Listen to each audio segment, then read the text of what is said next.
This meeting of the Littleton Licensing Authority will come to order. Rochelle, will you call roll, please? Authority Member Bradish. Here. Authority Member John Cole. Here. Authority Member Gunia. Here. Authority Member Price. Here. Authority Member England. Here. Authority Member Odell. Here. Authority Member Andrew Cole. Here. Thank you.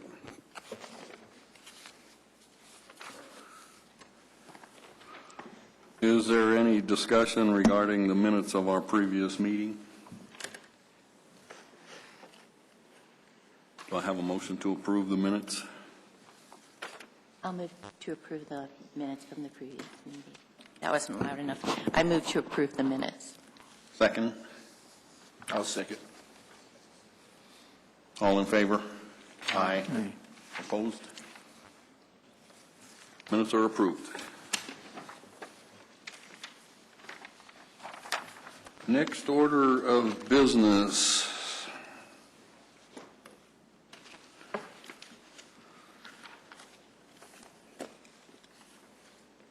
All the way down to item 12A.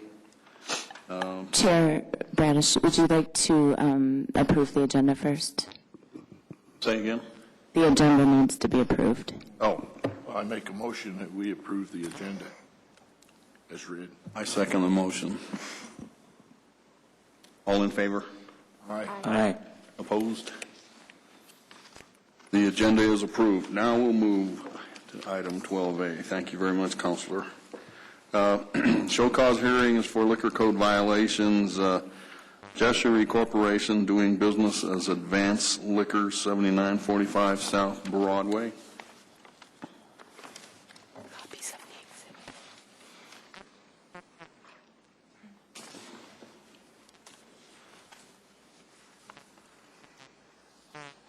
exhibit. It looks like there's a stipulation. Is that correct? There is a stipulation. Would you like me to go through it? I think before that, isn't there other actions that the counselor want to present? I will.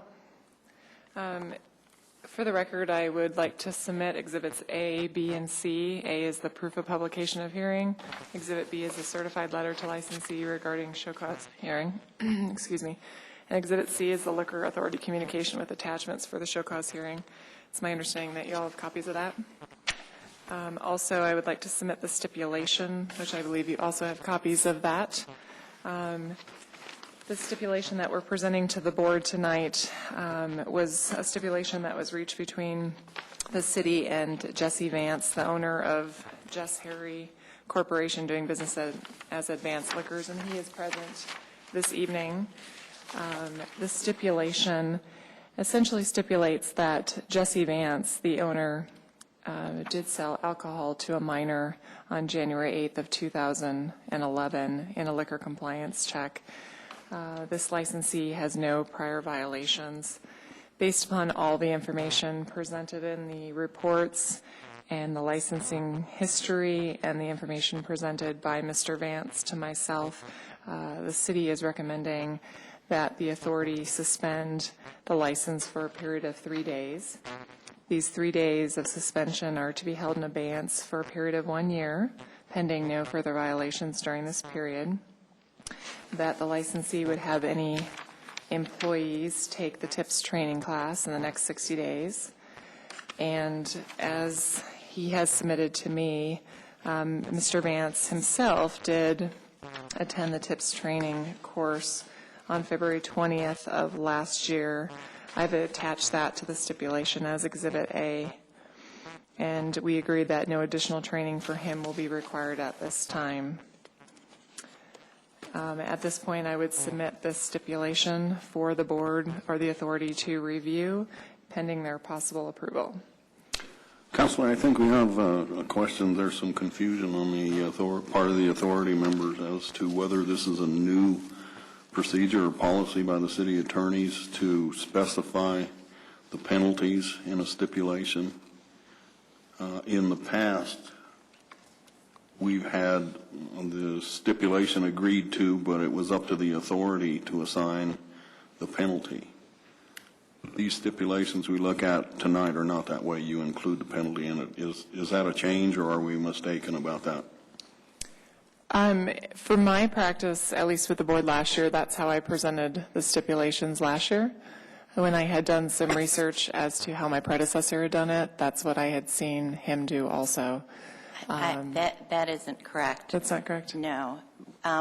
Specifically, when we were presented with the stipulation, it was a stipulation as to the violation, and then the person who stipulated would ask the board for a specific penalty, but in fact, Mr. Katz, as I recall, wouldn't even recommend, and that was totally up to the board. I mean, it's up to the commission at this point if they want to proceed with these type of stipulations, but my understanding was also always, as a quasi-judicial function, that was the commission's. And it still is. This is proposed, and so if you would like to go a different route with the penalty, that is still within your total discretion. I guess my concern is that Mr. Vance, for example, has signed this stipulation with the understanding that more than likely we would approve it with this penalty. And I mean, generally, if there's a violation, they certainly can stipulate to that, but then I think it would be up to us to, and you know, everybody may differ with me as to what the penalty is and what additional training and what the mitigating circumstances may be. And that's not how I normally conduct these stipulations. When I met with all three individuals, as well as the other people in other jurisdictions that I work with, I make it very clear to them that this is us attempting to reach an agreement, but it must be presented to the board, and if the board doesn't approve it, the board doesn't approve it, and that's solely within your authority. Does anybody else have any concerns? But we can, Mr. Chairman. we can approve or disapprove the whole stipulation, not just the penalty part of it. If we disapprove the stipulation, then we have a hearing, a show cause hearing. That would be my understanding. The only issue with that is we did call off the witnesses for the actual hearing, but I think with all the parties here, there would be an agreement to a stipulation of the facts.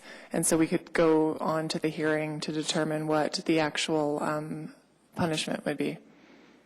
Mr. Chairman, I propose that we have an additional discussion on this later, afterwards. I propose we move forward now with the agreement that if any of the alleged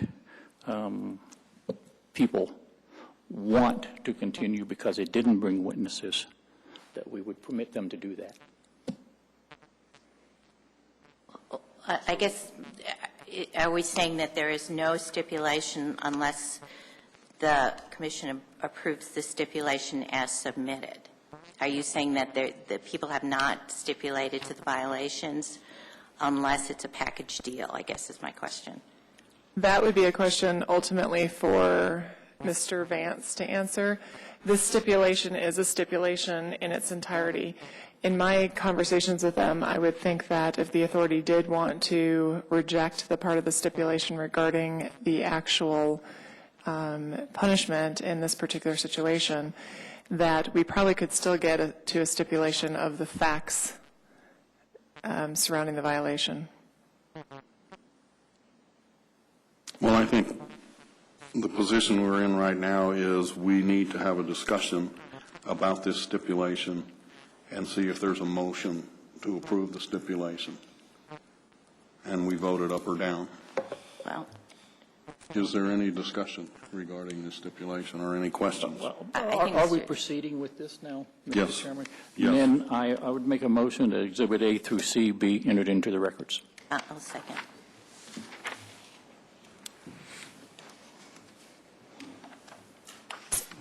It's exhibits A through D. D. Through C, yes, ma'am. A through D as in dog. E being the stipulation? Yes, ma'am. I'll second that motion. You want to poll the authority, Rochelle? Authority Member Bradish? Yes. Authority Member John Cole? Yes. Authority Member Gunia? Yes. Authority Member Price? What are we voting on? Whether the exhibits? We're just putting the exhibits in the record. Yes. Authority Member England. Yes.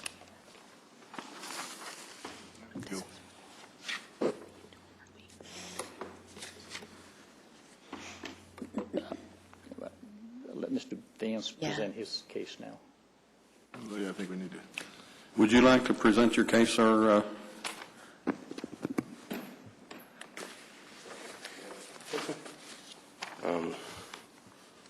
I basically messed up. I didn't have my glasses, and I read it wrong, and all I can tell you, I keep an extra pair of glasses with me at the store now, so. And we check everybody under 30. We always have. That was one of our daily programs we do at the store, basically. And I'm basically the one and only employee, so I'm there all the time. But, I'm sorry. Excuse me, I didn't mean to interrupt. sure. Go right ahead, I'm sorry. Okay, well, I read it wrong. It looked like it was 1982 when I looked at it, and I looked at it and I'm like, how can this possibly be? I mean, there's no way it could be, but my eyes just didn't adjust to it. So you are the owner of this Yes, sir. establishment? Yes. And you are the individual that took the tips training a year ago? Yes. How long have you had the liquor license? It was transferred to you, is that correct? Well, no, I actually had to reapply for it.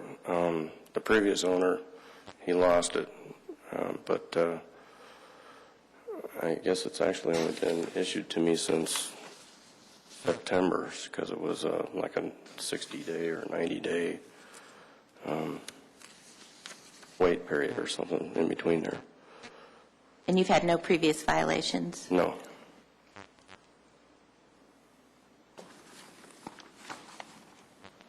Any other questions? Excuse me, I have just one. TIPS training is provided in order to avoid this kind of thing from occurring. Can you offer us some kind of explanation or opinion as to why you did end up selling to an underage individual? Basically, I did forget my glasses that night. It was a Saturday night. He came in about 6:40, if I remember rightly, somewhere around there. Extremely busy. I wouldn't have done it otherwise. In fact, I caught two other people that night trying to buy. But theirs I could read, and his I just couldn't for some reason. And this eights, 9s, and 6s all look the same. But that's my fault. So that's all I can tell you. It was my fault. Can the attorney refresh my memory to make sure that I am correct? For this individual was how old again? They came in. I'm wondering about the license. Was it the license that is vertical as opposed to yes, as to horizontal? It was. The individual is 18 years old. All right. Right. It was. Well, I can understand not having glasses. I just went under cataract surgery, but it's really easy to tell this from that. Right. Yes. I've seen a lot of things with licenses. Just like yesterday, I got an Oklahoma license. It was underage, but it didn't expire until 2015. The person was 24 years old.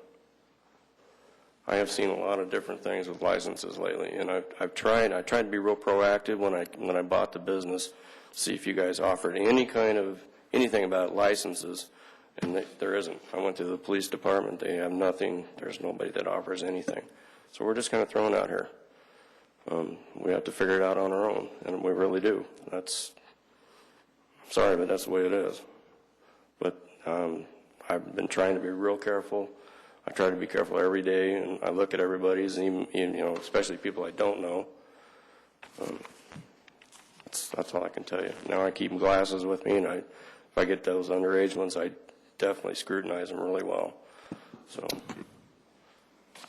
Just as a matter of information for you, if you do not know, and this certainly isn't mandated, there are mechanical electronic devices for liquor stores. I looked for 'em. Okay, yes, They're that $3,000, eliminate that right. kind of issue. But Right. not that that's mandated, but just so that you do know. That's something I'm going to get, but I can't afford it right now. It's, Okay. like I said, I'm just the one employee, so I'm working 80 hours a week right now, so that's neither here nor there, but that's what I'm doing. Your comment to the officer about needing to wear your glasses, Yes, do you normally wear glasses? just to read. It's an age thing. Unfortunately. Well, is there some reason why you didn't wear your glasses to check? Forgot them that night. Now I keep an extra pair at the store, so I got a pair sitting on my desk all the time, so. That seems to be the key. Yes. You weren't able to see properly. I have no further questions. I guess my only question is, you understand that the proposed stipulation that was submitted to us, I understand. you stipulate to the violation and a 3-day suspension to be held in abeyance for a year? Yes. And if we don't approve the stipulation, are you still stipulating to the violation of the municipal code, or are you going to be asking for a hearing if we don't agree to the stipulated days? Whatever you guys decide, that's basically, I understand. I understood it when she told me, what she was trying to propose, but it's all up to you. It's not up to her, so I understand that.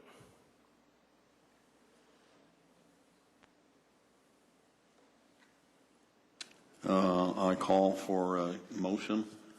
I move to approve. Let's have a the stipulation. discussion first on it, sir. Well, we can have a discussion. We can do the motion and then the discussion. Do I have a motion that we approve this stipulation? I would move to approve the stipulation as submitted. Second. I'll second. Any discussion? My concern is given 0 days of suspension. I just, as a policy, I don't agree with that, because I think it sends a message that says, hey, you can go out and do what you want to, and if you get caught, then you don't really get any penalty unless you get caught the second time. So just as a matter of policy, I don't agree with the 0 day, serving 0 days. That is noted. Any other discussion? I guess I disagree on a first offense. I believe that you understand the gravity of it, and if anything else happens, those 3 days are added to one other penalty we may find. So I don't have a problem with it. I would agree with that. Are we ready to vote? I'm ready. Rochelle, would you poll the authority, please? Authority Member Bradish? Yes. Authority Member John Cole? Yes. Authority Member Gunia? No. Authority Member Price? Yes. Authority Member England? Yes. The stipulation is approved. Good luck. Thank you.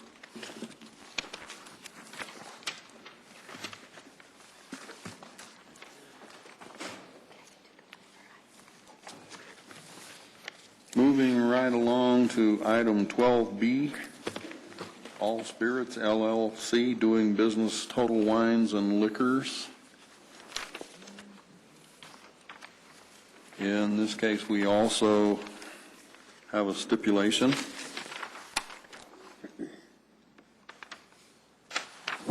Will the city attorney explain the stipulation, please? Yes. First of all, the city would like to submit Exhibits A, proof of publication of hearing, Exhibit B, certified letter to licensee regarding show cause, Exhibit C, liquor authority communication with attachments for show cause hearing, and Exhibit D, the stipulation. The stipulation, as discussed with Tony Leopard, who is present this evening, was that he stipulated to the facts of the event that Forrest Paskins, an employee of the licensee on January 8, 2011, did sell alcohol to one minor in a liquor compliance check. This is not a first offense for the licensee.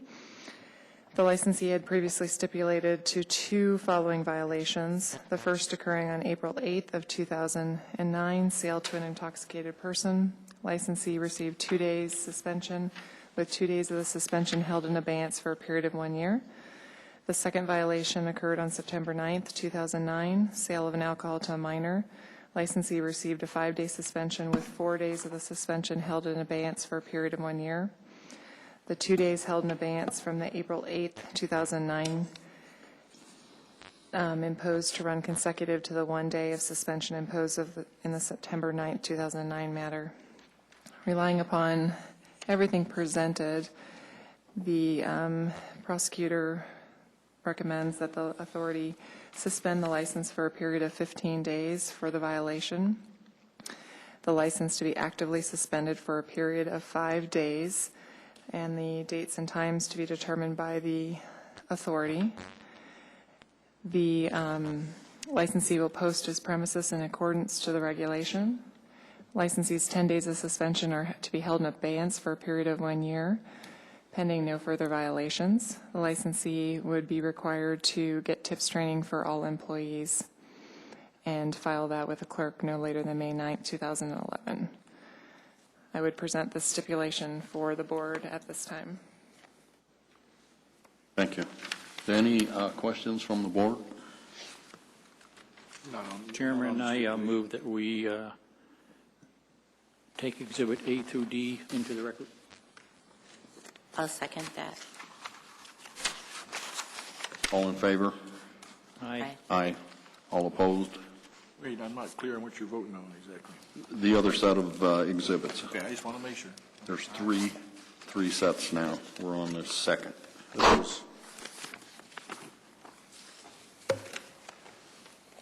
That was my oversight. Thank you, Mr. Gunya. You're welcome, sir. We're here to cover each other. All right, now are there any questions regarding the stipulation?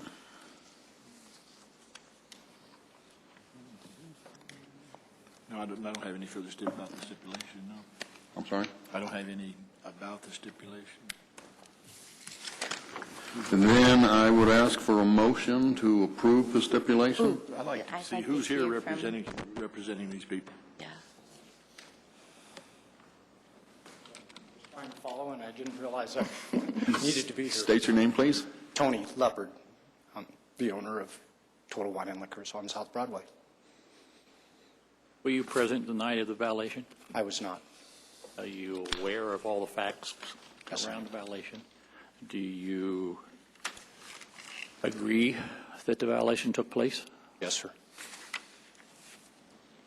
As I understand it, the employee is no longer, is that correct? No, he was terminated the following day.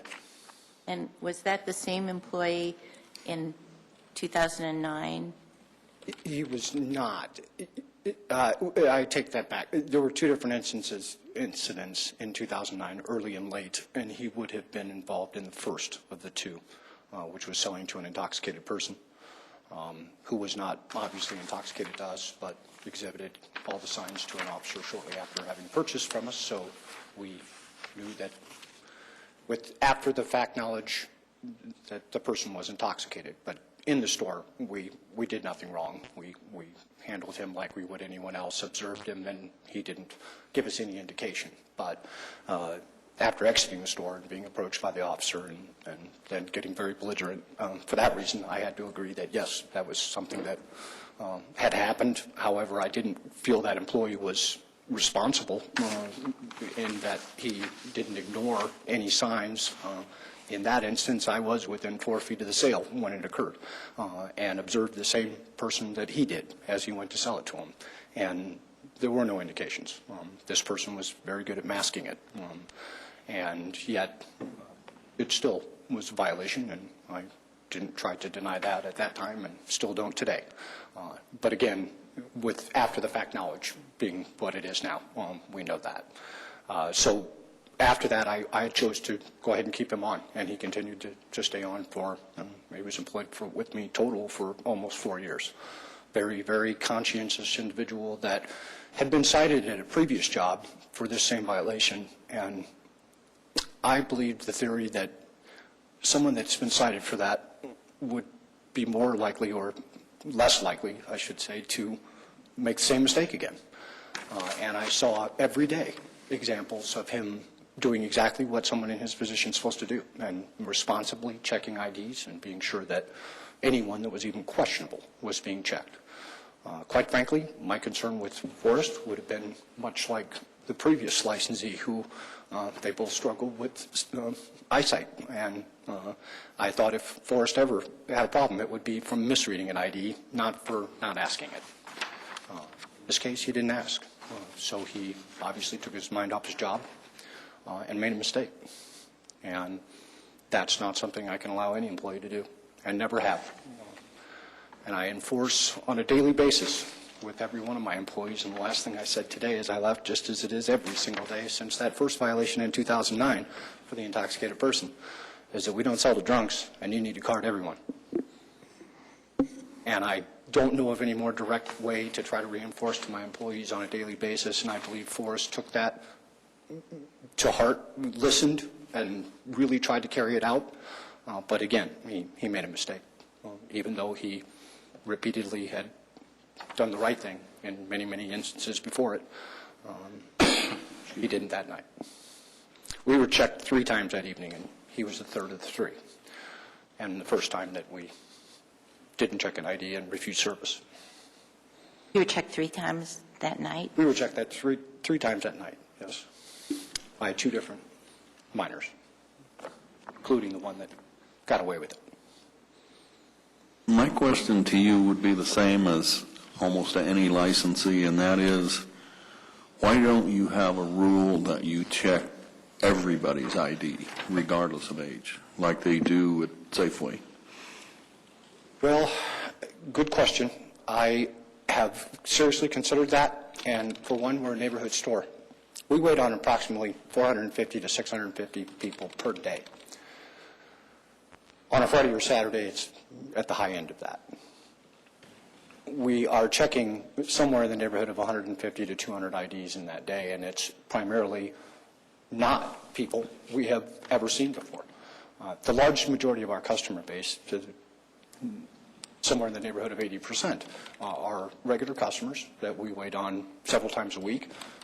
I make sure that my employees are personable and get to know their customers by name and greet them that way and get to know them that way. And so with that in mind, we have checked IDs on many, many people many, many times, and eventually the entire staff is made aware of who this person is and can say that he has checked the ID previously, so doesn't need to do that in this instance. In this case, this young man obviously had never been in the store before or tried, and he should have been checked, no doubt about it. How do you train your staff to determine who to card? Anyone that appears that they could be 35 years of age or younger must be carded. If we have not already carded them previously and are absolutely certain, not just mostly certain, but absolutely certain that this person's been checked by the person that sold them to him that day.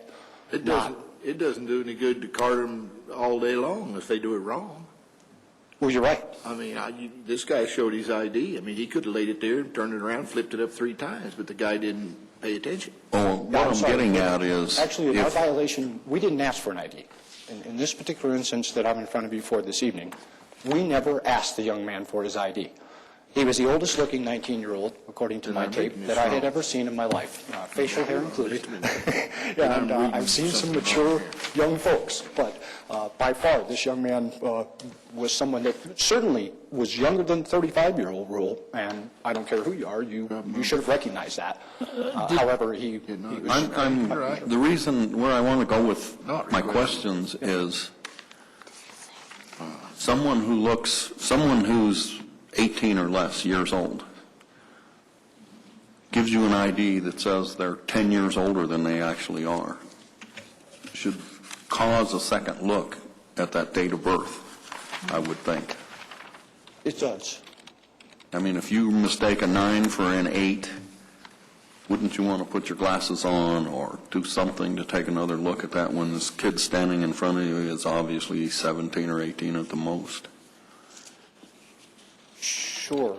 I mean, we have confiscated IDs in the past and turned them over to law enforcement agencies for people we suspected to be that. So, absolutely. I mean, that's happened on several occasions. In the 6 years I've been there, that's probably happened 4 times where IDs were confiscated and the minor that was attempting to use an ID that was obviously fraudulent, bolted towards the door, and we were left standing there holding an ID. And the best we could do was fill out the CBI paperwork and then turn it over to the local law enforcement agency like we're required to by license. And, haven't heard anything back from any of those, but we have thwarted that type of sale before. And, I imagine we will continue to do that. In this case, the young man that was presenting the ID when asked was presenting a clearly under 18 or under 21 ID, vertical, and I don't think it would have mattered what the date on it was. The 2 people that refused service to the 2 young people earlier that night, took a look at it and naturally stopped for just a second to look at the dates.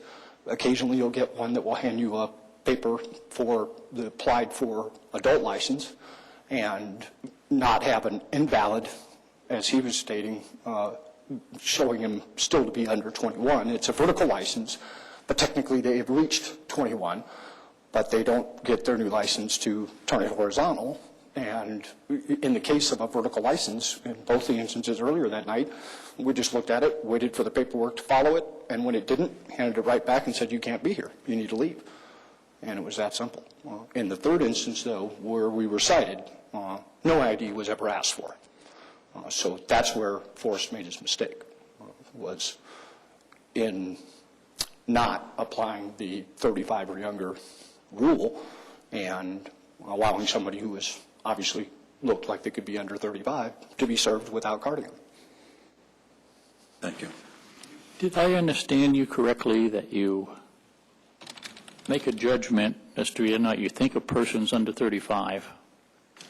And if you think they're under 35, you're going to ask for their ID, unless you know the people or you think you saw them the day you're early in the day or something.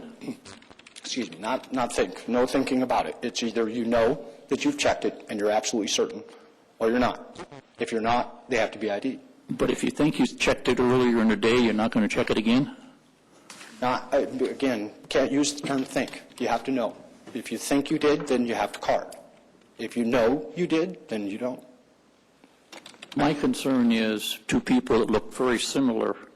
One person comes in the morning and buys some. In the afternoon, another person that kind of looks like him comes in, and boy, I know that's the same guy I sold in the morning, so I'm not going to check his ID? No, I would say no. That's not what we do at all. What I was referring to there was people that we have seen 50 times, not twice. And that particular cashier has to have been the one to have carded him.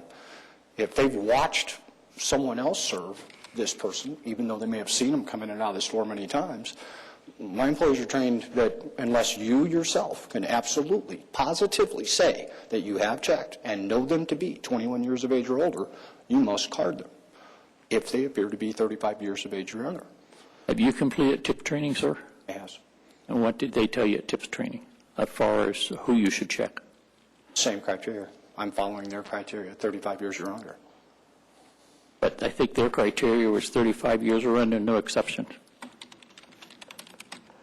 That may well be.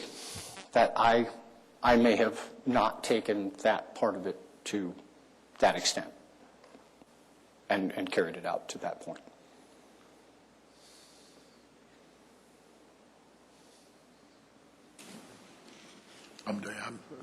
Any other questions? I have one question.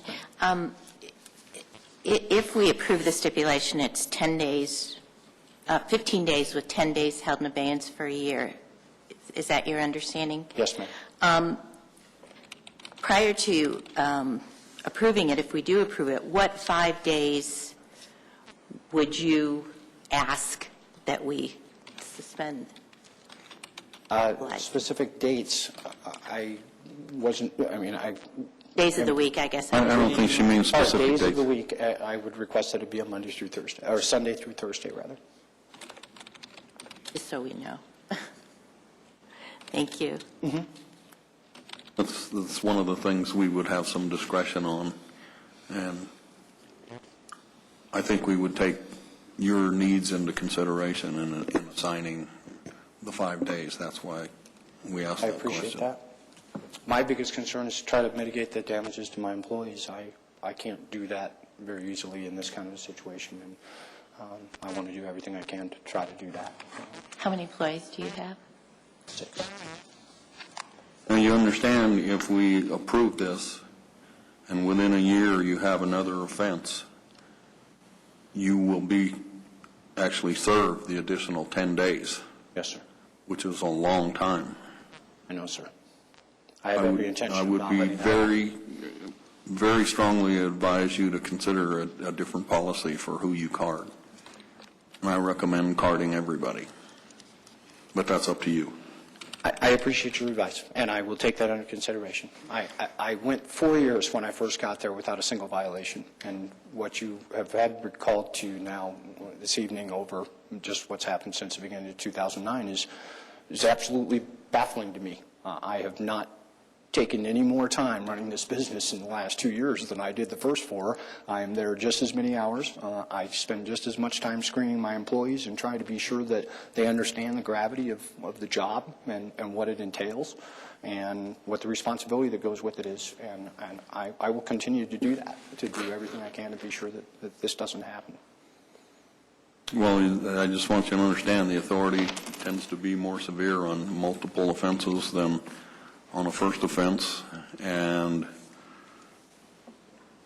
you better behave for the next year, or you're going to be closed down for 10 days. We're going to do it for a lot longer than that, I assure you. All right, no further questions. I would ask for a motion as to whether we approve the stipulation. I again would move that we approve the stipulation as submitted. I will second that. Any discussion? The only discussion I have is that I think the stipulation is the year part. He's shown that the violations he had was just over a year, and I think the abeyance should be at least 2 years. And I think that, considering the fact that it is a third thing, that the 5 days is not enough. I'm sorry, could you? I don't understand what you said. I think the abeyance is not enough. I think it should be that we hold the 10 days for a 2-year period, and I don't believe that the 5 days suspension is enough. Considering the fact that he has prior violations, I believe that it should be something in the neighborhood of split 7 and 8, but that's just how I feel. Well, I guess I wouldn't agree. It's been 16 months, I think, since the violations. There were no violations, I think you said, for the first 3 years. The employee who committed at least 2 of the violations is no longer with them. I think 5 days is really harsh for a small business. I almost think it's too harsh, but I think a year is more than enough to hold it in abeyance. But again, that's my... Yeah, well, I was being nice at the 7. So. Well, I agree that 5 days is severe, but I think 5 days is appropriate in this case. There is a history, and I wouldn't want to change the year period for the abeyance.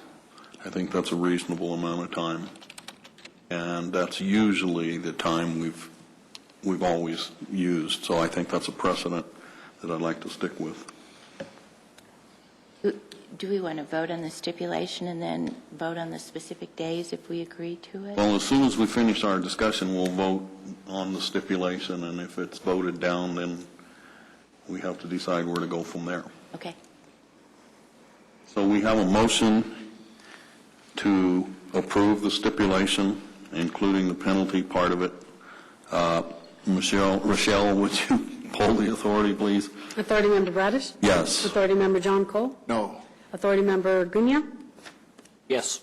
Authority Member Price? Yes. Authority Member England? Yes. Thank you. The stipulation is approved. And then you do need to take action on the days of the week that he is suspended. I guess Oh, we need to determine the days. I'm looking at my calendar, and if we do a Monday, Tuesday, Wednesday, Thursday, no, Sunday, Monday, Tuesday, Wednesday, Thursday. Are you open on Sunday? We are, yes, sir. And how long does it take to get the notice done and posted and everything by the city? It wouldn't be by this Sunday, but it could be by the fall. All right, let's make it the following, a week from this coming Sunday. Actually, I propose we give them extra time and push it off till, and I propose that we start it on the 3rd of April. Sorry, I couldn't quit. 3rd of April I believe that's very through the 8th of April. Then. Yes. I can go with that. Through the 7th. Through the 7th, yes, 3rd through the 7th of April. You'll be hearing from the city, sir. There'll be a notice. And Do we need to approve that, or can we just, do we need to have a vote on that? I would take action. I would vote on that. Yes, someone make a motion, please. I'll make a motion that the 15-day suspension, with 5-day suspension out of the 15, begin on the 3rd of April of this year. I'll second. and continue through the 7th of April. Yes, sir. We have a motion and a second. All in favor? Aye. Aye. Opposed? Thank you. We hope we don't see you in the next year, sir. I appreciate that. I don't want to see you either.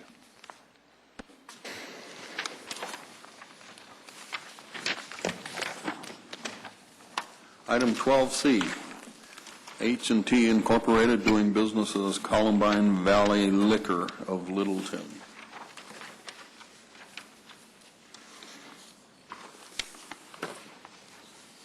Once again, the prosecutor has a stipulation to present. I would submit to the board Exhibit A, proof of publication of hearing, Exhibit B, certified letter to licensee regarding show cause hearing, Exhibit C, liquor authority communication with attachments for show cause hearing, and Exhibit D, the stipulation. The stipulation is agreed between myself and Halimariam Gezahan, president and manager of H&T Inc., doing business as Columbine Valley Liquor, reads as follows. The licensee stipulates that Tizigarita Tesfamichael, while acting as an employee on or about January 8th, 2011, did sell alcohol to 2 minors in a liquor compliance check. The licensee has had no prior violations. And I would note that in this particular case, no prior violations has been since 2006, so a little bit longer period than our earlier licensee. Relying upon everything presented, the aggravation and the mitigation factors, we are recommending that the authority suspend the licensee's license for a period of 3 days, that the 3 days suspension be held in abeyance for a period of 1 year, pending no further violations during this period, that the licensee makes any employee complete a TIPS training class within 60 days. The licensee himself completed the TIPS training class, which I have submitted that as Exhibit A in the attachment to the stipulation. And at this point, I submit the stipulation to the authority for its review and consideration.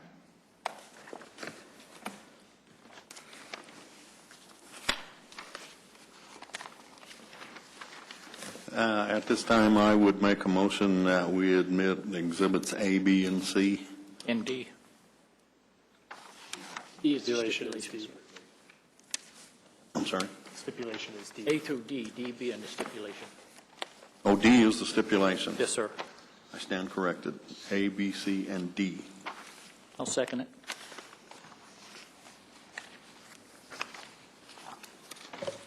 State your name, please. Good evening. Excuse We me. get to vote on that. All, All in favor? aye. Aye. Opposed?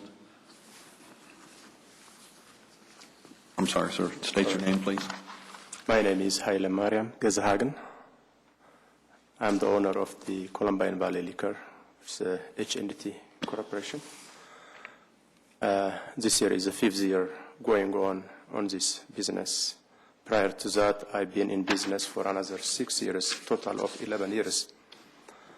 In Denver, in Aurora. The third one is here in Littleton. I never had a ticket personally in all 3 of them, except this one through the employee. And my employee worked with me like for 4 years. Since I started, she was with me. She was working. She's a good employee. She checks IDs every time. But that day was a tragedy for her when she was coming from home to work around 5 o'clock. They called her and they told her death of her mother. And her mother is in Africa. They called her on her cell phone, and she was crying and coming to the store. She didn't explain to me nothing, but her eye was red and swollen. I see that. And I said, what happened to her? But I didn't say because I was working. I was expecting her to help me. I believe it was Friday or Saturday. I don't know. It was the 8th of January. Anyway, when she came, I said, okay, you came here. Go ahead, stay in the register. I have to go to the cooler. Then I start to run, stacking in the cooler, and I was doing other things. She started selling, and she's very good in asking or checking IDs with no discrimination. Everybody she asked. Sometimes they ask her, are you flirting with us? They say, well, I'm not, but I have to do that. Then she are asking. That day when she was asking, she always carry glasses. But the tears was coming down. Then every now and then she was cleaning, so she didn't put the glass. Once he gave her this gentleman, actually young guy, the ID. It was 91, I believe. I saw it later on when the police officer shows me. When she see like this, it looks like 81. Still, her attention is not there. She's distracted. She's crying. She's broken heart. And 81, yeah, you qualified. And she sold it to him. The second one came another, I believe it was 94, the ID. But when she see, it looks 84. Now when she see his face, she becomes suspicious. You were born 84? She asked him like that. He said, yes, I was born in 84.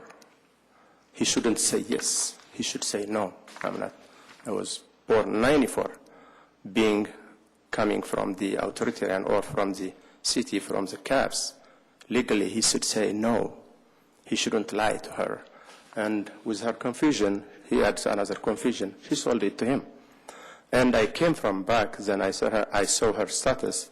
Still, she's not good. Then I said, okay, go ahead, find something to do. I will stay here. The third one come now. The cops, they send him. And here, when I see, what the hell are you doing here? I said to him, well, I came to buy it. Get out, I said to him, but I'm not going to give you this ID. Well, we are one of, what do you mean? I will give to the Littleton cops this one. I'm not going to give it to you. You are violating, you're not supposed to be here at all. You're too young to be here, I said to him. Well, he said, I am one of the cops. Really? Yeah. Go call the cops who send it to you and get out still, I said to him. I was upset with him. I didn't know she sold for another 2 kids. Then the police officer came, he was in a civilian, he showed me his badge and look at what happened. Well, you are just testing us. I said extra words with the police officer. He said, it's our job, but we know you never had before, but today you will be surprised, he said to me. Then he brought those things, and I called her, hey, what happened? I said, it was 81, that one, other one was 84, she said. Then she put the glasses. Oh my God, she said. That was her first in the last 4 years when she was working. Then immediately I didn't say anything to her. I suspended her for a few days, and immediately I sent her to a class because she is very good employee. And I asked her what happened. You were crying. Well, I see your eyes were not running. Then she told me, why you didn't tell me at the beginning? If you were telling me at the beginning, I wouldn't let you work. I would let you go home. Then she said, you by yourself. Because of my problem, I didn't want you to be suffer by yourself because you don't have anybody else. This is what happens to us. But in my life, I'm very serious. We ask IDs with no discrimination, no drunk person, nobody. Even youngsters, when they come, unless they have their parents, I hesitate to sell sodas to the extreme. I have that experience. And I always get thank you letters from Denver 3 times, from Aurora 3 times, from Littleton itself I got twice in the last 4 years. But that was the first tragedy to this business. I understand your concern about him saying that he was 84 instead of 94, but you understand that the burden was still on her. She did wrong. Absolutely, I agree with that. I'm not saying she did right. The thing is because of the thing, and her brain was not normal because she is stressed out by the death of her mother. That was I took personally as a human being. I considered it, but I should fire her. But I'm a human being. I felt it. If I were in her feet, I say to myself, what can I say? Physically, she is with me. She is at the store. But mentally, she was not at the store. That's why when she sees the vertical ID, she shouldn't think about that. We have out-of-state IDs vertically, 21, 23, 25. We see all that kind of. But in Colorado specifically, there is no way. In 21, vertical, it could be he was born 81 or 84. It's impossible. A week after that, one youngster, he came with pressed one, which was pressed in September 2010. And he brought me the thing also. But the picture looks like that, like him, but it's not him. Then I said, what happened until now? The driver, the MDV, they didn't give you the driver license. I don't know, they delayed it, really. Yeah. When did you graduate high school? 89. I could call a police, you could end up in a jail, but get out, I said to him, because it was not his ID.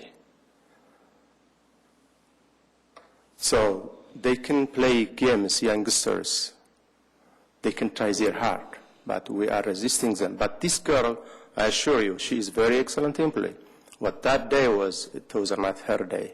And we all human beings, we do mistakes. And she did mistake.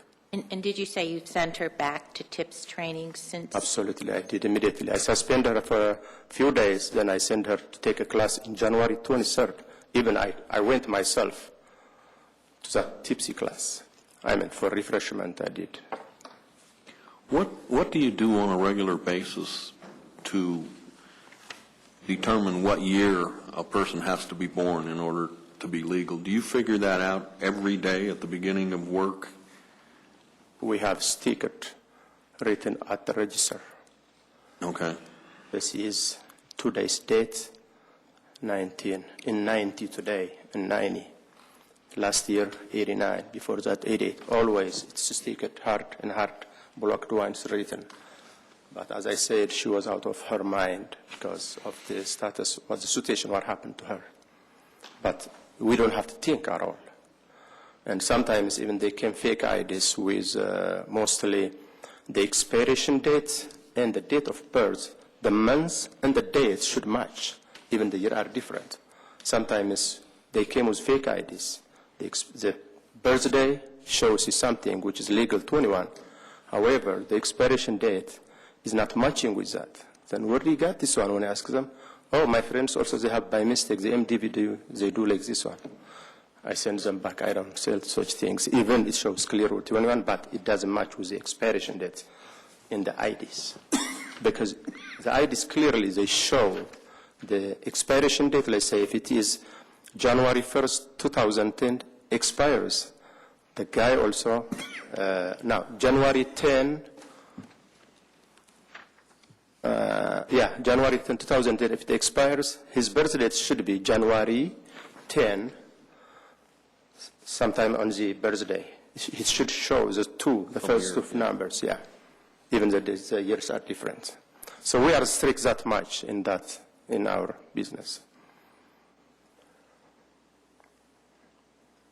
You understand that in agreeing to the stipulation, you've agreed to actually serve a one-day suspension with your store closed for one day? It was, no, sir, it was proposed to be held in abeyance all 3 days. Yeah. 3 days of suspension to be held in abeyance. 3 days. Oh, I'm sorry, I missed that. There isn't a day.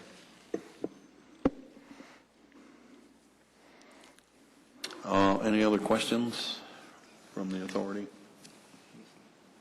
I have one question. You've had no violations for like 5 years, is that? 11 years. 11 years. For 11 years, I never had any violations. Okay. At this location, was it 5 years? As this location is 5 years, I never had, but I get tax later for not selling for minors instead of the violation tickets, so, which is opposite.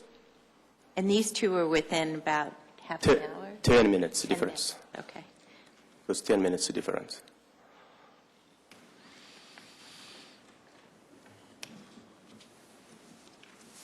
Thank you, sir. Thank you for your attention, sir. At this time, I would entertain a motion as to whether to approve the stipulation. I would move to approve the stipulation as submitted. Do we have a second? I'll second. We have discussion? Just in general, I don't agree with 0. That has been noted, and normally I would tend to agree with you. My concern here is that it's been a long period of time without an offense.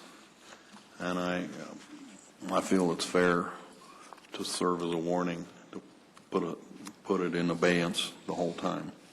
I am a little concerned about someone who's 16, I have to say. But the fact that she actually kind of flagged it and said 1984, and, you know, other than that, I think I would be really concerned about a 16-year-old. But it is a first violation, and there's a long history, so. Unfortunately, we don't know what this particular 16-year-old looks like. True. I know some 16-year-olds that look a lot older, and I really can't take that into account without knowing the appearance of the individual. Anyone else have? I think he did a good job being proactive and sending him back to the tips training as quick as he did. I agree with that. That's noted. No further discussion, then I think we should have a vote on our motion. Authority Member Brady? Yes. Authority Member John Cole? Yes. Authority Member Gunia? No. Authority Member Price? Yes. Authority Member Eden? Yes. The stipulation is passed. Thank you very much. We hope not to see you. in the For next 11 more years at least, we hope. At least one, but preferably. That is the last item of business on the agenda, unless we have any general business. Mr. Chairman, I think at this time we should go back to the discussion, and whether or not we'd like the written stipulations from councilor or not. I agree. I agree.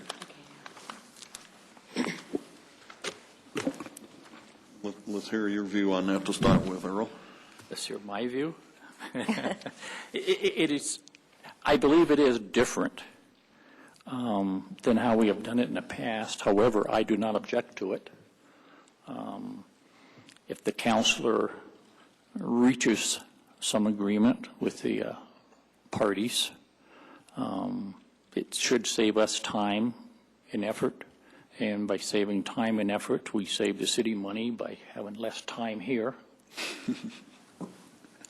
So I don't have a problem with it. I do think it is different, but I don't have a problem with it. Anyone else? The only problem I have with it is, I know that they say that they understand that we might override this and stuff, but I really believe that somewhere in the back of their mind, they think that that's going to be the done deal. I agree with that. I mean, if we had said to one of the people tonight, I'm sorry, we don't agree, it's going to be 21 days with 10 days held in abeyance, I think it would have been a lot different. So, I mean, I'm not sure it really saves time. It might if they're stipulating to the violation and then understanding that it's up to the commission to come up with a penalty, but I don't know that it saves time otherwise. I understand, and someplace you triggered a little thing back here, ding, ding, ding, ding, that the counselor said earlier that if in fact we didn't agree with stipulation, and then they do not have their witnesses here. Yeah, and then we'd have to really agree that it would be reset for a different time, because you'd have to have your witnesses available, they'd have to have their witnesses available. So, I mean, I think if they're stipulating to the violation, that's a lot different than stipulating to the violation and penalty. I would be interested in hearing the thoughts of board members and the city attorney's office about stipulating as to the violation, and perhaps the city attorney, if they wished, make a recommendation to the board. In almost the majority of jurisdictions that do this do include the penalty, and it is the way that it's done commonly in any sort of prosecution, because the idea is it gives the prosecutor and the person charged with the violation a great deal of time to negotiate a deal. And in criminal cases, a lot of defendants charged believe that the negotiation will allow some sort of possible lesser penalty. And I don't think that any of these are not fully informed that they're waiving their rights to go to a hearing if they agree to stipulate and that you enter the stipulation.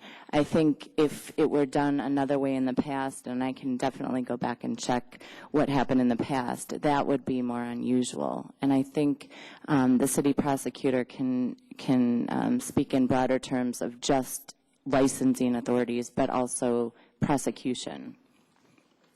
I would agree with everything Ms. Crawford had said. My law firm, as you know, is a contracted with the city of Littleton, and currently we work in 12 different municipalities in the Denver metro area for liquor boards, and this is typically how it's done. In my opinion, it does promote a lot of efficiency. I have had difficulties in the past getting stipulations to fax without any sort of penalty agreement. That's not to say that my information obviously is wrong with what Mr. Katz did. Maybe he was able to get that agreement, but typically that's a very dangerous position for a licensee to place themselves in without any sort of agreement whatsoever as to what the possible penalties would be. One thing that I was thinking when there was some discussion earlier, if it would make the board feel more comfortable, I could add some language to the stipulation regarding the actual penalty recommendation and stipulation, that this is just an agreement that is proposed to the board and that they are in no way bound by that agreement that we've made here today, if that would make the authority feel a little more comfortable. We would then be able to accept the stipulation but revise the penalty. That's my question. If Only to the extent that the person charged with the violation agrees. Otherwise, it would need to be set over for a hearing. It is, you know, I know what you're saying. I'm a lawyer, and I would never have my client enter into a plea agreement without knowing what the penalty is. But I'm telling you, having sat on the board for a couple of years, this is a change. And in fact, there wasn't even a recommendation before, and the people were stipulating to violation, and then we would determine the penalty, and that's okay. I mean, but it is a change. It's definitely a change. I know that in the past when Mr. Katz was here, that, and please correct me if I'm wrong, he made a verbal recommendation on a couple of things that came up, and we always listened very intently to what he said.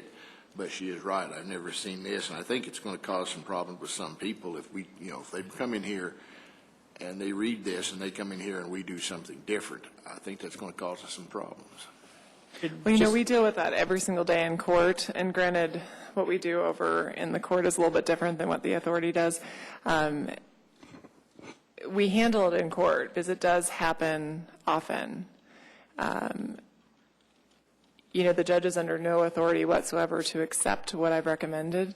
The judge could decide that I'm being too harsh. The judge could also flip on the other side and say that he thinks I'm being too lenient. I think there is a way to fashion it that we could maybe avoid that. One thing to note, too, and this is why we attempt to get to these stipulations, is we would have to, in this particular case, bring in a lot of officers this evening. And even if I got a stipulation to the facts, I would probably still continue to bring in my officers for fear that the defendant backed out, or not the defendant, the licensee, excuse me, I'm in my court mode, backed out at the last minute, and we would have to go to a hearing. So just to be clear, in the last instance, if the authority said that we agreed to the facts, but that we wanted to impose a 5-day penalty and hold 3 days in abeyance, he would have to agree here to that, and if he did not agree to that, then we would have to go to a hearing. And we'd have to have a hearing on the entire issue of whether there was a violation, and, right? Correct? Well, you're the one that makes recommendations, but how it's typically done in the court, for example, if you guys decide, you know what, we don't agree with the stipulation, we're going to reject it, then what would happen is I think you would go to the facts portion of it and try to get the licensee to agree to the stipulation of the actual factual circumstance, and then circle back around. And if the agreement is to stipulate to the facts as they occurred in the police report, then you could proceed right into what the sanctions would be. And that could all... And without that stipulation to the facts, then we would be back to square one and have... And that could all be done verbally, so long as they were... He's like on the record, Right. so yeah. But what you're saying, I think, is that you don't believe that you could reach a stipulation with licensees unless you had a penalty in there, even if you said to them, we're going to recommend this, but it's up to the commission to determine. You don't believe that they would stipulate to the facts and to the violation. I don't know who I'm talking to here. Which one of you? That's essentially what this is. The only difference is that the recommendation happens to be in the proposed stipulation. That's all it is a recommendation. Yeah, but it's a recommendation for the entire thing. It's not a Right. recommendation to, what I'm saying is you don't believe that they would stipulate to a violation and stipulate to the facts if part of the stipulation was not what the penalty was going to be. No, I think that there is a chance some people don't want to spend the time to vet out the facts because the facts are not really in dispute. So I'm sure there are times that the prosecutor could reach a stipulation just on the facts alone. And I would agree with that. I think in situations like we saw tonight, I mean, these are very clear-cut facts.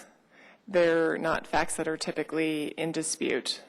Typically, there's a lot of mitigation that the party may want to present. I think that, yes, we could probably get a stipulation to the facts, especially maybe in light of the 3 licensees we had here tonight where they weren't represented, and the 2 of them I don't believe have had a lot of contact with Liquor Authority, and they may be a little bit more on the naive or not as savvy. I definitely believe, though, if we have licensees that have had contact with Liquor Authority, have been in these situations before, maybe are represented, it would be very difficult in situations where maybe the facts were a little bit more contested, a little bit more complex. I think you kind of hit on it. Really what you have done, I believe, is you have set expectations in their minds before they came in. And I think the fear is that you set expectations that may be different than what the board wants.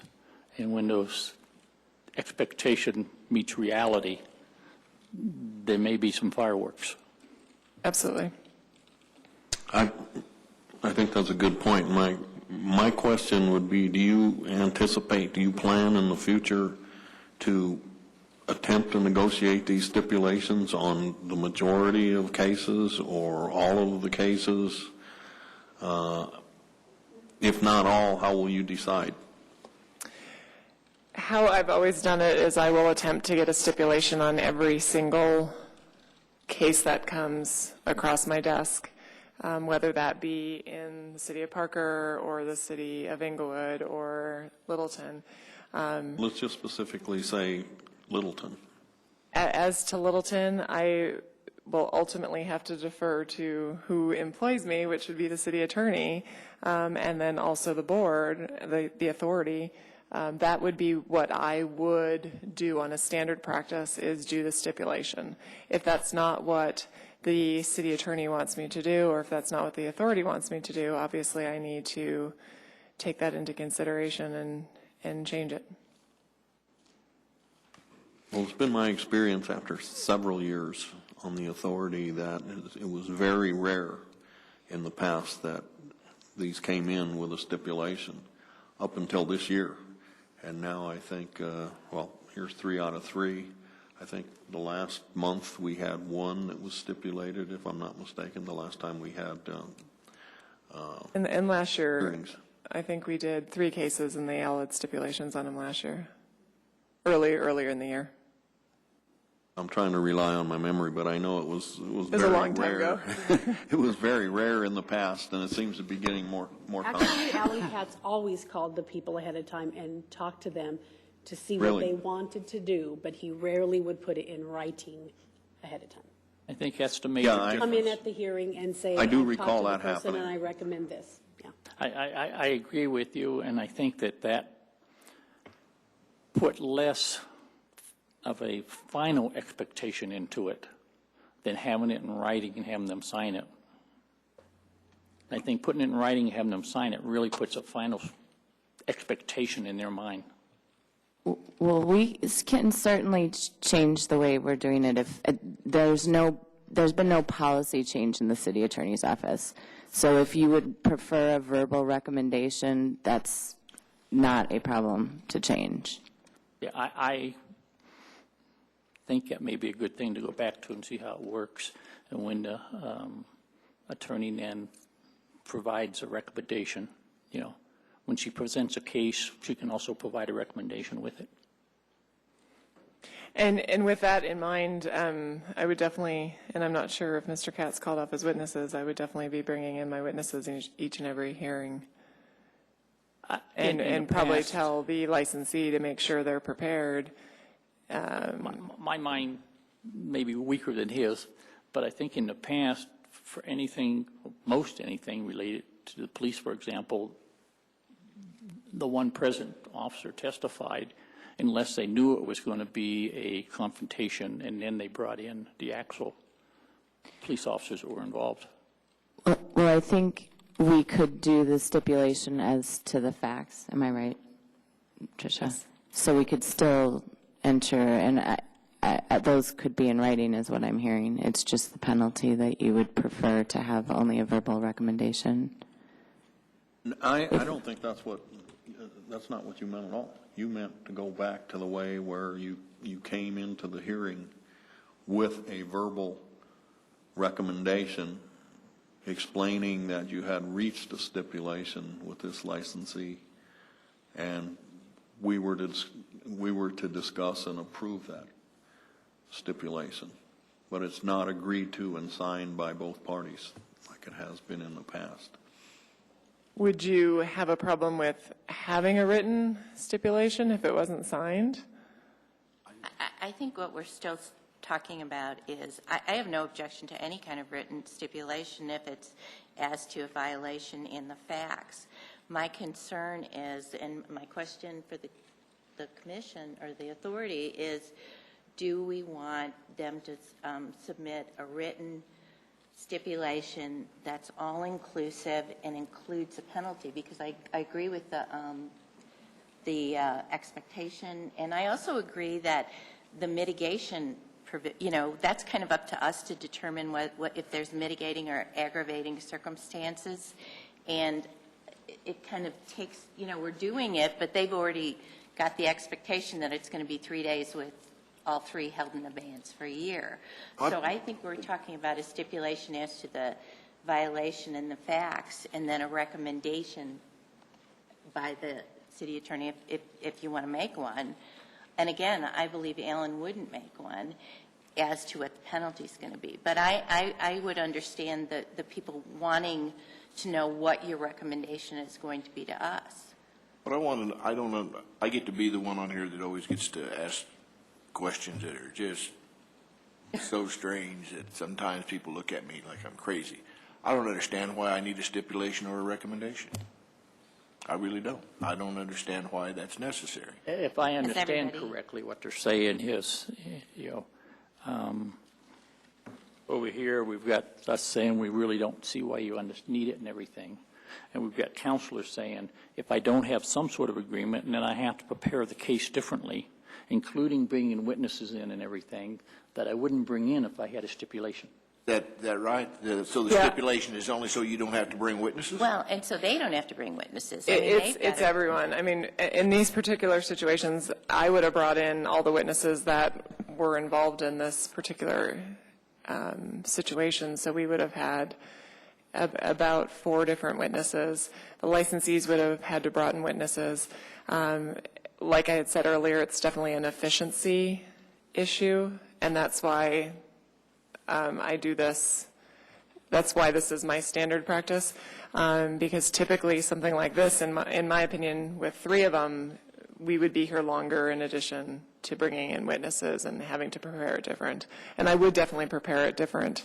Well, I'm going to defer to Bill, because he's done this probably a lot longer than I have. But I don't remember ever being overwhelmed with witnesses. Well, once or twice, yes, there's been a couple of witnesses, but I don't remember it ever being anything that actually slowed us down to the point, So maybe that's why I don't understand, is because it just seems kind of strange to me. If a person comes here and he wants to plead his case, it seems to me like when I first hear his case, it should be clear in my mind that I'm listening to him, and then I make up my mind. It seems like the stipulation and the recommendation sets my mind a little bit before I hear what he has to say. Well, if I might, John, it's a little bit like a criminal case where the defendant pleads guilty. That way you don't have to have a trial with witnesses. I understand and the whole that. thing. So basically these people are saying, yes, we did it. We're guilty.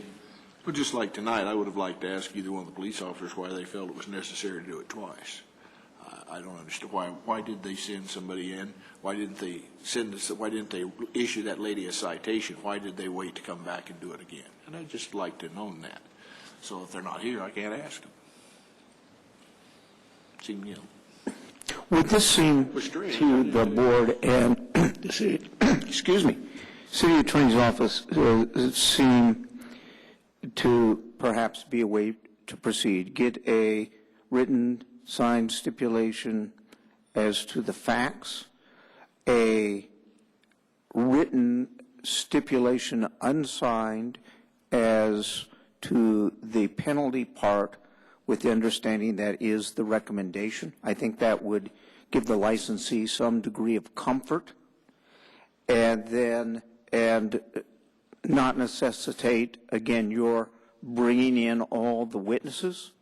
And then if the board did not concur with the recommendation, at that point, if the licensee were okay with what the board were looking at, that stipulation right there in writing could be amended, and they could agree to it, and it could be signed, and you wouldn't have the witness, excuse me, wouldn't have the witnesses have to be called in, because it seems to me this evening in just about each and every case, we as a board accepted what the recommendation that was in those stipulations. I would anticipate that the majority of the cases of the time, vast majority, based on my experience on the authority, that would be the case. And again, if then they did not want to stipulate as to the penalty phase, we could come back and bring the witnesses in and do that another time. Does that sound reasonable?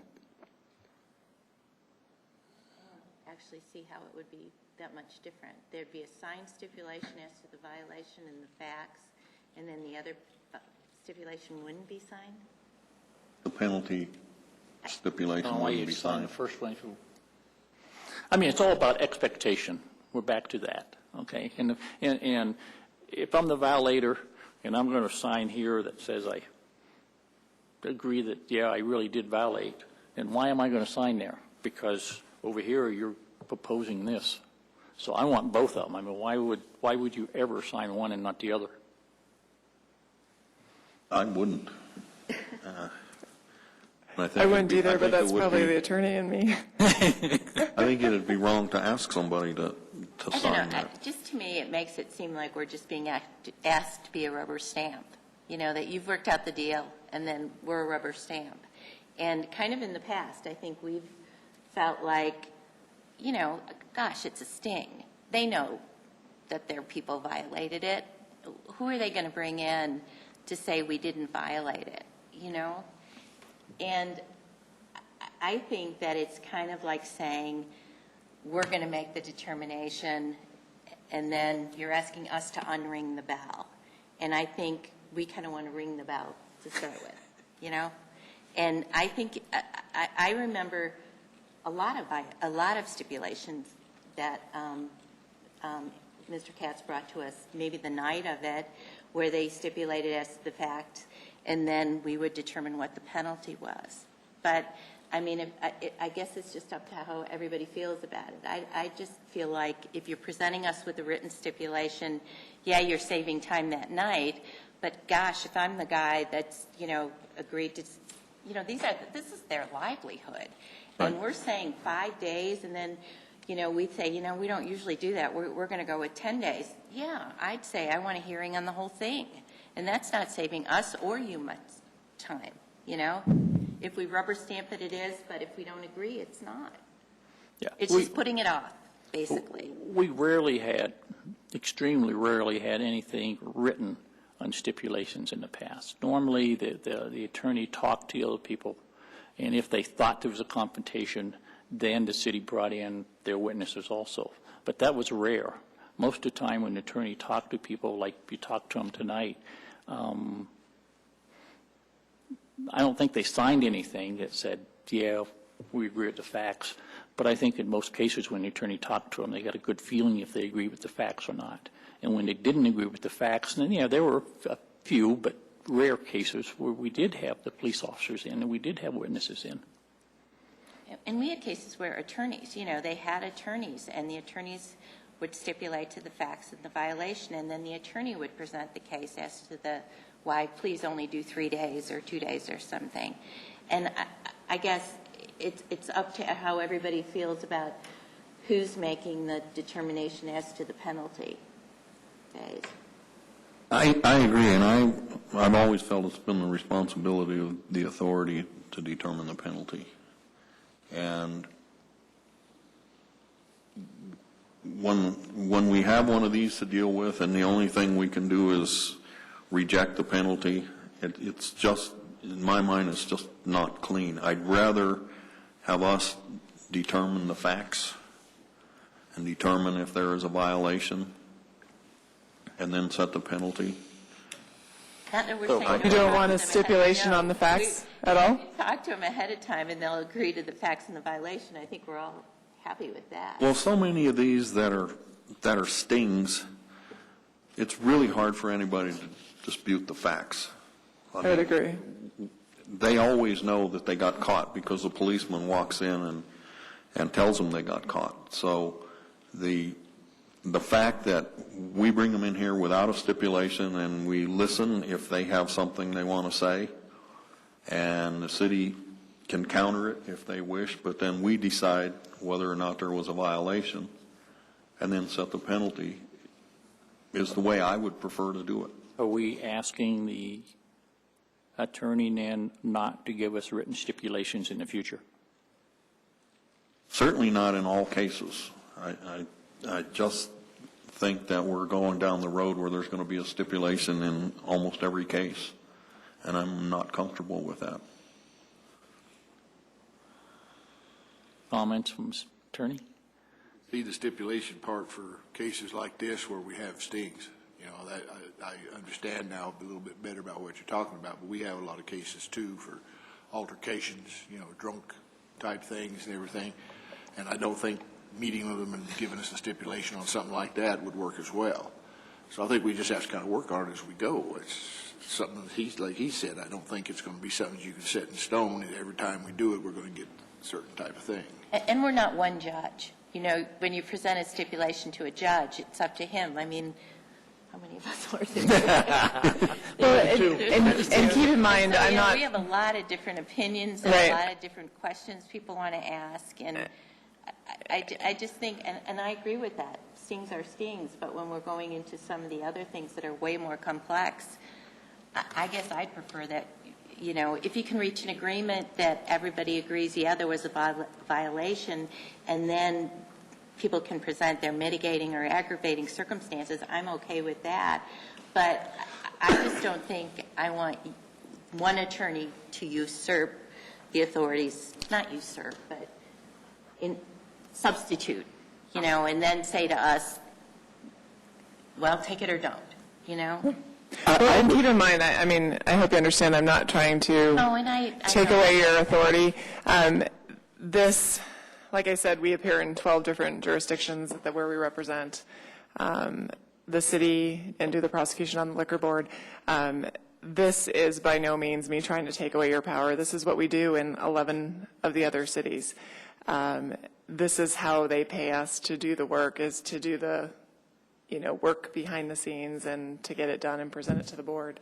I don't have any problems with going the route that you all want to go. I will do my best to attempt to get factual stipulations. Is that what? Verbal Because I know factual. some people disagreed with me. So. I think what we're asking is no stipulations in writing. Right. But you're okay with verbal, factual stipulations, and then you're okay with recommendations. And the other thing is, like I said, I'm not trying to take your authority, and I do work very hard to, while I have not been in front of this authority that often, because we have not seemed to have very many cases in the last year, I do work very hard, too, to try to make my recommendations based on something concrete. I'm not pulling them out of the air, and I try to base it upon your past decisions and that kind of thing. So, Understand that and appreciate it, and understand that a lot of other authorities do. But there are also a lot of them out there that do not. For example, Arapahoe County does not have any written stipulations. that's correct. I would agree. The way that we have proceeded in the past, while it may not be typical of what other authorities are doing, it seems to have worked very well. I have had, in the years that I've been here, attorneys expressed to me privately that they are very pleased and comfortable with this authority and feel that this authority does conduct itself very professionally. And, you know, there's philosophy, if it's not broke, don't fix it. But I think that the way we have been proceeding has worked extremely well. And from our part, I'd like to continue to proceed in that manner. Okay. So now we discussed it, so what do we do? So the question is, how do we decide? I think we have agreed, unless somebody says differently, I think we have agreed, we have asked the attorney not to provide written stipulations of facts or recommendations. Verbal, fine, but not written. And if it would help at all, we could go back and, you know, put a memo together after we've had more thought about kind of the pros and cons of various ways to do it, and then we could come back at the next meeting and you'd have some more information, if you wish. Otherwise, I think I understand the direction. I think we are also agreeing that if they'll stipulate to a violation not in writing, that would be okay. Yeah. But I don't think we need a memo, do we? No, we don't need a memo. I mean, No, I think the purpose of this authority is to have a hearing. And if everything's stipulated to ahead of time, that's not really a hearing. So we can have the attorney come in and verbally describe a stipulation that has been tentatively agreed to but we will make the decision as to whether there is a violation, and then we'll set the penalty. And I think And it I'm becomes, very comfortable with this authority doing both of those things.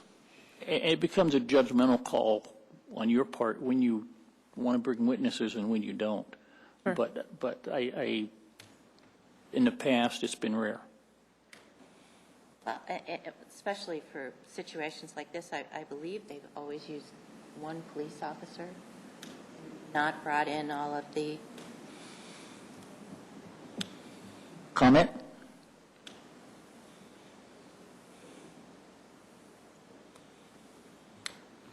I'll use my judgment and when we need to bring in witnesses.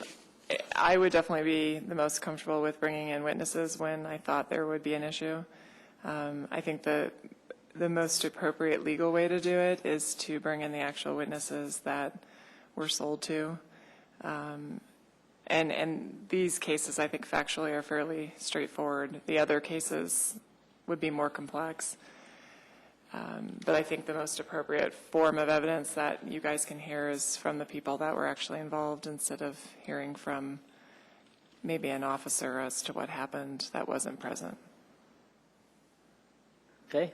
I agree with that, and there are cases where there certainly isn't agreement ahead of time, because we've had cases where there's been disturbances and people said they had liquor on the table and somebody else said they didn't. That was a determination that had to be made, and it was not easy to make those determinations, but that happens once or twice in a year maybe. These sting things are pretty automatic. You got caught. You want to come in and say there's extenuating circumstances why you made a mistake like we heard this evening. That's one thing. But the facts are you violated the city ordinance and you're going to get some penalty. So I would agree, let's take that approach in the future. Sure. We can revisit it if it doesn't seem to be working. Any other general business tonight? I have none.